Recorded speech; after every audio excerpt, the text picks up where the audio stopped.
আলহামদুলিল্লাহি ওয়াহদা আসসালাতু ওয়াসসালামু আলা মান লা নাবিয়্যা বাদা।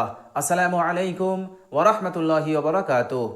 প্রিয় দর্শক, কাছে দূরে দেশ ও বিদেশে যে যেখানে অবস্থান করছেন সকলকে জানাই আমি আমার আন্তরিক সালাম, শুভেচ্ছা, অনেক অনেক অভিনন্দন। প্রিয় দর্শক, 10ই মুহররম অর্থাৎ আশুরার দিন রোজা সহ আমরা যদি আর 3টে আমল করতে পারি তো আল্লাহ সুবহানাহু ওয়া তাআলা সর্বপ্রথম আমার আপনার জীবনের সমস্ত গুনাহসমূহকে ক্ষমা করে দেবেন। বলুন সুবহানাল্লাহ। প্রিয় দর্শক, এরপর আল্লাহ সুবহানাহু ওয়া তাআলা আমার আপনার জীবনের রুজি রোজগারের তাঙ্গিকে, অভাবকে, কষ্টকে দূর করে দেবেন এবং আমার আপনার জীবনে বরকতের দরজাকে আল্লাহ পাক খুলে দেবেন। রুজি রোজগারের বরকতের দরজাকে আল্লাহ সুবহানাহু ওয়া তাআলা খুলে দেবেন। ফলে প্রচুর টাকা পয়সা আপনি লাভ করতে পারবেন, প্রচুর পরিমাণে ধন সম্পদ আপনার হাতে আসবে। ফলে সুখ শান্তিপূর্ণ জীবন আপনি গড়তে পারবেন এই দুনিয়ার জিন্দেগিতে এবং মৃত্যুর পর আল্লাহ সুবহানাহু ওয়া তাআলা আপনার উপরে সন্তুষ্ট থাকবেন এবং আল্লাহ পাক আপনাকে জান্নাত দান করবেন ইনশাআল্লাহ। তো প্রিয় দর্শক, চলুন আমরা জেনে নেই সেই আমলগুলো কি। প্রিয় দর্শক, 10ই মুহররমের সর্বপ্রথম যে আমল সেটা হচ্ছে রোজা। বিশ্বনবী সাল্লাল্লাহু আলাইহি ওয়াসাল্লাম বলেছেন, যে ব্যক্তি মুহররম মাসের 10 তারিখে রোজা রাখবে তো আল্লাহ সুবহানাহু ওয়া তাআলা তার বিগত এক বছরের গুনাহসমূহকে আল্লাহ পাক ক্ষমা করে দেবেন। বলুন সুবহানাল্লাহ। প্রিয় দর্শক, জেনে রাখা দরকার মুহররম মাসের রোজা কিন্তু দুটো। এক হচ্ছে মুহররম মাসের 10 তারিখের রোজা, আর দ্বিতীয়টা হচ্ছে তার পরের দিন অথবা তার আগের দিন, অর্থাৎ মুহররম মাসের 9 তারিখ অথবা মুহররম মাসের 11 তারিখ। এইভাবে করে আপনি মাত্র দুটো রোজা রাখবেন, একটা রোজা রাখবেন না। যদি আপনি একটা রোজা রাখেন তাহলে 10ই মুহররমের দিনে গোটা পৃথিবীর ইহুদিরা, নারী পুরুষ সকলেই তারা রোজা রাখে। ফলে আপনি যদি একটা রোজা রাখেন তাহলে তাদের রোজার সঙ্গে, তাদের ইবাদতের সঙ্গে আমাদের সাদৃশ্য হয়ে যাবে। আর বিশ্বনবী সাল্লাল্লাহু আলাইহি সাল্লাম এর বিরোধিতা করতে বলেছেন।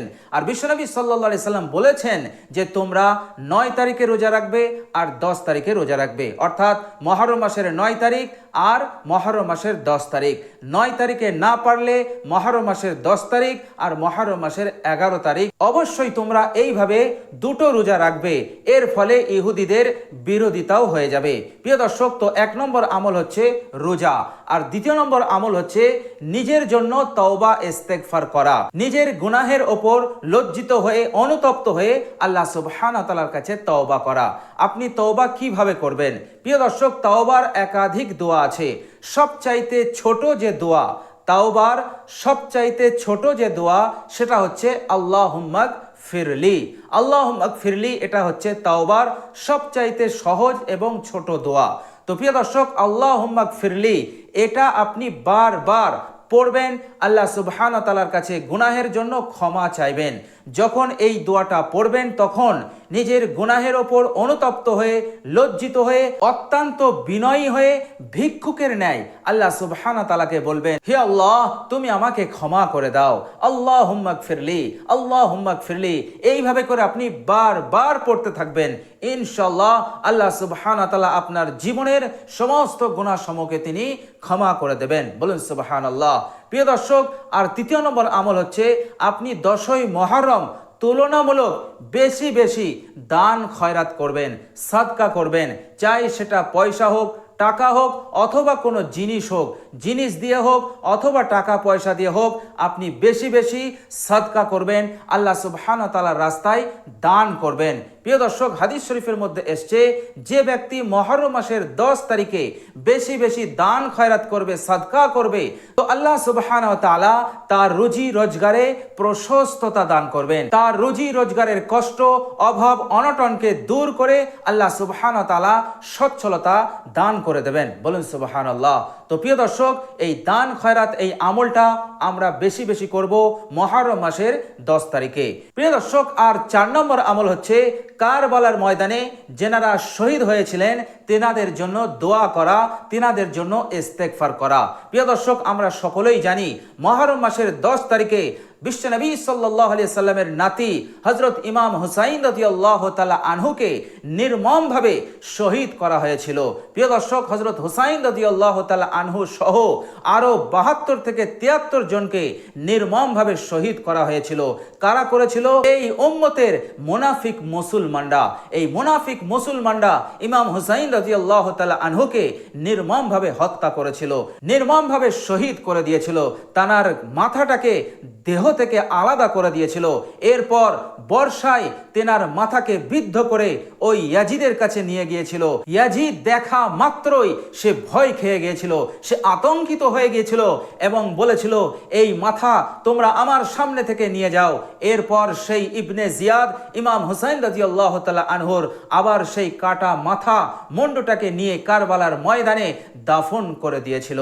তো প্রিয় দর্শক, ইমাম হুসাইন রাদিয়াল্লাহু তাআলা আনহুকে এইভাবে নির্মমভাবে শহীদ করেছিল এবং আরো 72 জন মানুষকে নির্মমভাবে শহীদ করে দিয়েছিল। তো প্রিয় দর্শক, সেই কারবালার শহীদানদের জন্য আমাদের উচিত তাদের জন্য দোয়া করা, তাদের জন্য ইস্তেগফার করা। প্রিয় দর্শক, আমরা কিভাবে করব? প্রিয় দর্শক, সেই তরিকা, সেই পদ্ধতি আমি আপনাদেরকে বলে দিচ্ছি।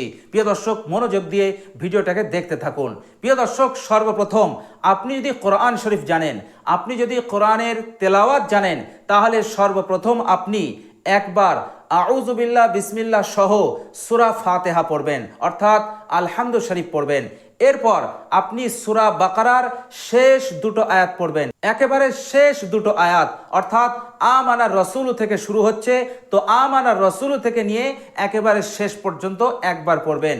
এরপর আপনি পড়বেন বিসমিল্লাহির রহমানির রহিম পড়ে সূরা ইয়াসিন একবার পড়বেন। বিশ্বনবী সাল্লাল্লাহু আলাইহি ওয়াসাল্লাম বলেছেন, যে ব্যক্তি সূরা ইয়াসিন একবার পড়লো তো সেই ব্যক্তি যেন 10 মাররাতিন কোরআন শরীফকে 10 বার খতম করলো। বলুন সুবহানাল্লাহ।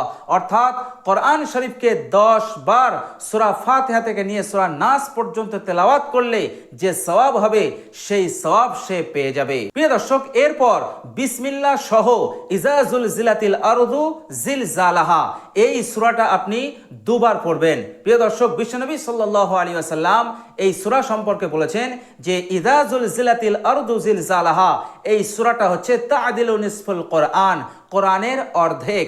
অর্থাৎ এই সূরাটা দুবার পড়লে কোরআন একবার খতম করার সওয়াব হবে। বলেন সুবহানাল্লাহ। প্রিয় দর্শক, এটা পড়া হয়ে গেলে এরপর আপনি পড়বেন সূরা কাফিরুন। সূরা কাফিরুন বিসমিল্লাহ সহ আপনি 4 বার পড়বেন।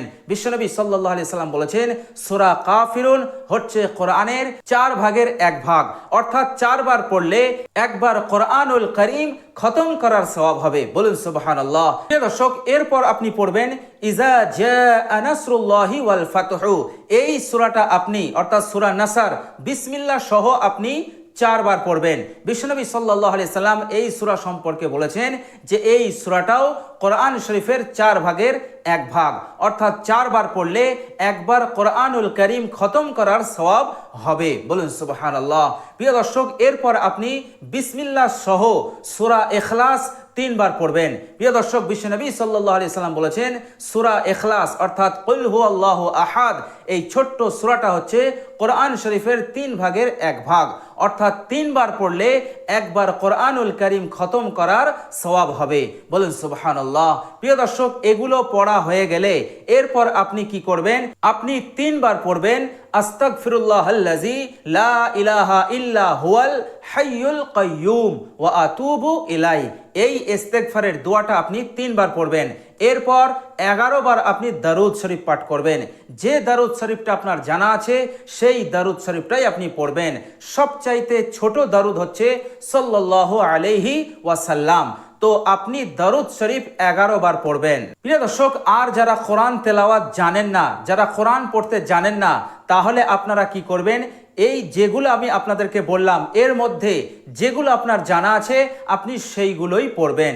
সেইগুলো পড়ার পর আপনি এবার আল্লাহ সুবহানাহু ওয়া তাআলার কাছে দোয়া করে বলবেন, হে আল্লাহ, আমি আপনার সন্তুষ্টির জন্য যা কিছু পড়লাম, আল্লাহ এর যত সওয়াব হবে এর সওয়াবগুলোকে এর অসংখ্য সওয়াবগুলোকে আপনি সর্বপ্রথম বিশ্বনবী সাল্লাল্লাহু আলাইহি ওয়াসাল্লামের পাক রুহে পৌঁছে দিন। এরপর আপনি বলবেন, হে আল্লাহ, কারবালার প্রান্তরে ইমাম হুসাইন রাদিয়াল্লাহু তাআলা আনহু সহ আরো যারা শহীদ হয়েছিলেন তেনাদের সকলের রুহে এই সওয়াবগুলোকে পৌঁছে দিন। এরপর আপনি বলবেন, আপনার পিতা অথবা আপনার মাতা যদি গত হয়ে থাকেন, ইন্তেকাল করেন, তাহলে বলবেন, হে আল্লাহ, আমার পিতা মাতার কবরেও এই সওয়াবগুলোকে পৌঁছে দিন। এরপর আপনি বলবেন, হে আল্লাহ, তামাম পৃথিবীর মাটির নিচে যত মুমিন মুমিনাত সালফে সালেহিন শুয়ে আছেন, হে আল্লাহ, তানাদের সকলের কবরে এই অসংখ্য সওয়াবগুলো পৌঁছে দিন। তো প্রিয় দর্শক, এইভাবে করে আপনি ইসফালে সওয়াব করে দেবেন।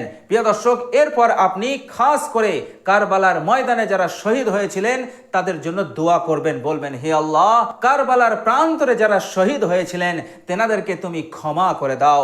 হে আল্লাহ, তেনাদেরকে জান্নাতে উঁচু মাকাম দান করো। হে আল্লাহ, তাদের মর্যাদাকে তুমি বৃদ্ধি করে দাও। এইভাবে করে আপনি তাদের জন্য দোয়া করবেন। তো প্রিয় দর্শক, এইভাবে করে আমরা যদি তাদের জন্য দোয়া খায়ের করতে থাকি, তাদের জন্য ইস্তেগফার এবং ইসালে সওয়াব করতে থাকি, তাহলে আল্লাহ সুবহানাহু ওয়া তাআলা সর্বপ্রথম যে পুরস্কার আমাদেরকে দান করবেন সেটা হচ্ছে আমার আপনার জীবনের সমস্ত গুনাহকে আল্লাহ পাক ক্ষমা করে দেবেন। বলুন সুবহানাল্লাহ। এবং সাথে সাথে আল্লাহ সুবহানাহু ওয়া তাআলা এই দুনিয়ার জিন্দেগির সব ধরনের অভাব অনটন বিপদ আপদ হতে আমাদেরকে মুক্তি দান করবেন এবং রুজি রোজগারে বরকত দান করবেন। আল্লাহ সুবহানাহু ওয়া তাআলা আমাদের জন্য বরকতের দরজাকে উন্মুক্ত করে দেবেন। বলুন সুবহানাল্লাহ। তো প্রিয় দর্শক, অবশ্যই আমরা মুহররম মাসের 10 তারিখে এই আমলগুলোকে অত্যন্ত গুরুত্ব সহকারে করার চেষ্টা করব ইনশাআল্লাহ।